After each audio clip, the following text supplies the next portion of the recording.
Good to go? Okay.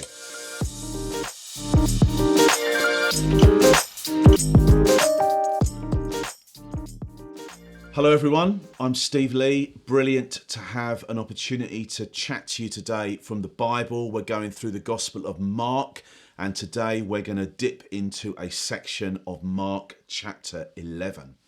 Loads of us have got different ideas of Jesus. Some of those ideas are quite religious. That's often inherited. It often comes from our upbringing, from school assemblies, from Sunday school, that sort of stuff. But when you really tune in to what the Bible is actually talking about, to how it is describing the life and times of Jesus, the people that he met, the places that he went, you do get a different picture than the picture that we often have in our minds. At least that was certainly true for me when I first encountered the real Jesus, having grown up with images of the religious Jesus that I then realised weren't the accurate ones. Jesus was rarely found in a religious environment. Most of the time he was on the street, up a mountain, by a river, at a wedding, in somebody's house, or some other normal, ordinary, run-of-the-mill public environment. But this time, in this situation that we're going to talk about for a few minutes today, he was right in the middle of a religious building, the temple, the Jewish temple in Jerusalem, no less. Having said that, he wasn't there for a religious gathering. He wasn't there for some kind of religious festival or a church service or a carol service or anything like that. He was there apparently to cause quite a scene. So let's dip into this very famous Bible story and discover something about Jesus that doesn't really fit with the standard stained glass window image that loads of us have grown up with. We're looking at Mark chapter 11, and I'm going to read a few verses from verse 15.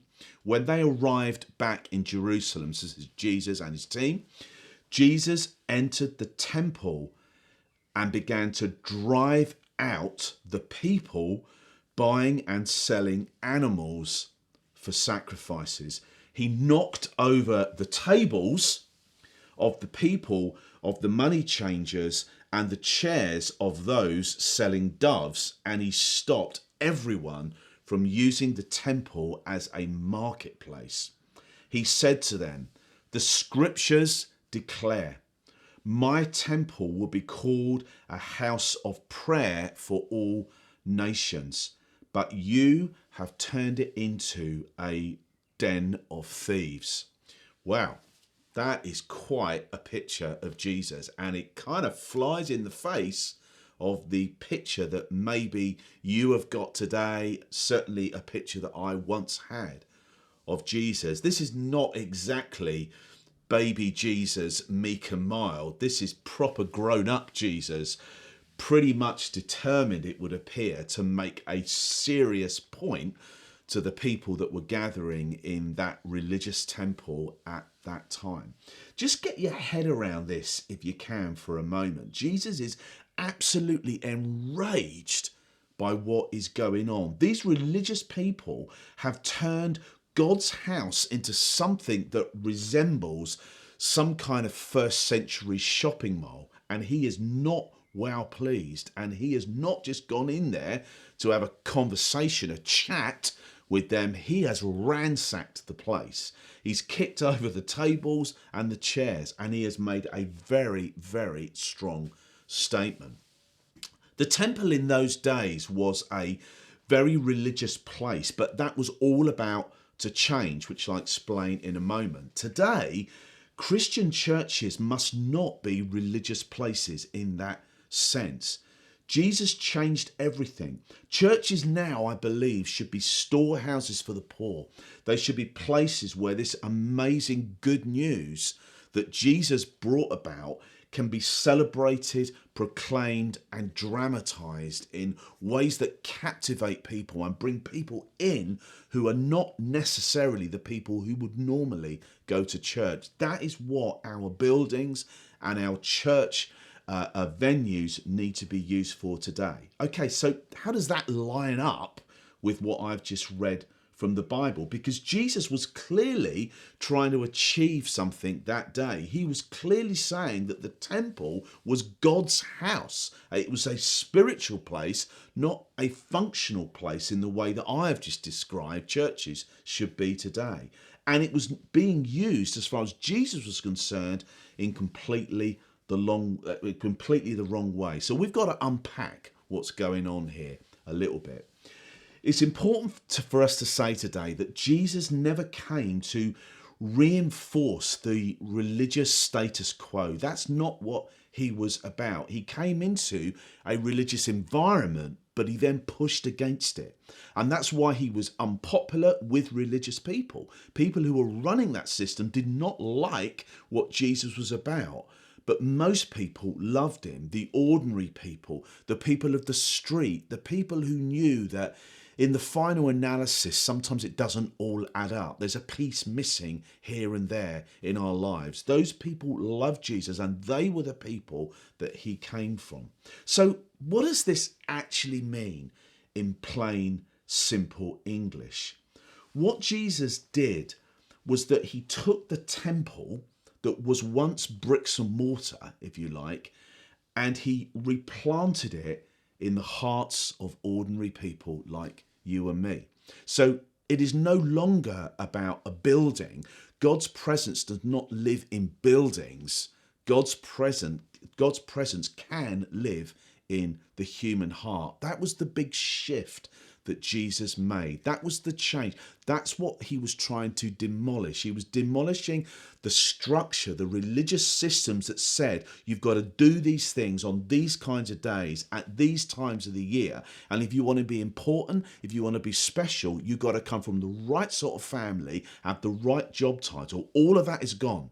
It's no longer about that system, that structure. It is about the heart. God now lives within the heart of anyone who chooses to humble themselves and follow him.